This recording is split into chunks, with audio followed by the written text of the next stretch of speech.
മനുഷ്യർ നേരിടുന്ന സകല പ്രശ്നങ്ങൾക്കും പരിഹാരമായി ഖുർആൻ മാത്രം മതി.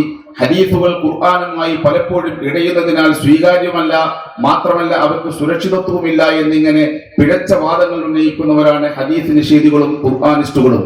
ഖുർആനിക വിജ്ഞാനീയങ്ങളിൽ നിന്ന് നിർദ്ധാരണം ചെയ്ത് സമാഹരിക്കപ്പെട്ട കർമ്മശാസ്ത്ര നിയമങ്ങളെ നിരാകരിക്കുവാനും അതുവഴി രൂപം കൊണ്ട ഫിഖ്ഹി മദ്ഹബുകൾ അസംബന്ധബന്ധ വിധികൽപ്പിക്കുവാനും വേണ്ടി പടച്ചുണ്ടാക്കപ്പെട്ട ആശയമാണിത്. സ്വഹാബത്തിന്റെ കാലത്ത് നടന്ന വൈജ്ഞാനിക ചർച്ചകളിൽ നിന്ന് തന്നെ ഇതിന്റെ ഉത്തരം നമുക്ക് മനസ്സിലാക്കാൻ കഴിയും.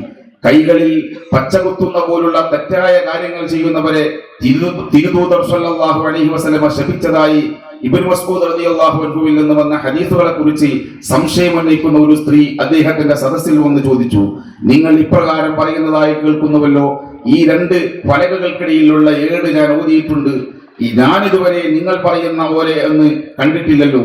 ഇബ്നു മസ്ഊദ്, നിങ്ങൾ ഒരിക്കൽ കൂടി ഖുർആൻ ഓതി വരുവീൻ. അത് പ്രകാരം അവർ തിരിച്ചുപോയി ഖുർആൻ ഓതിയതിനു ശേഷം വീണ്ടും വന്ന് പ്രസ്തുത വിഷയം കണ്ടില്ലെന്ന് പ്രതികരിച്ചു. ഇബ്നു മസ്ഊദ്, നിങ്ങൾ വമാ ആതാകുമുർ റസൂലു ഫഖുദൂഹു വമാ നഹാകും അൻഹു ഫന്തഹു എന്ന ആയത്ത് ഓതിയിട്ടുണ്ടോ? സ്ത്രീ, ഞാൻ ഓതിയിട്ടുണ്ടല്ലോ. ഫഹുവ ദാക്, അതാണ് പ്രസ്തുത കാര്യം. മുത്തഫഖ് അലൈഹി. അതായത് നബി സല്ലല്ലാഹു അലൈഹി വസല്ലമ എന്തെല്ലാം കൽപ്പിച്ചുവോ എന്തെല്ലാം വിരോധിച്ചുവോ അവ അനുസരിക്കുക എന്നതാണ് വിശ്വാസികളുടെ ധർമ്മം.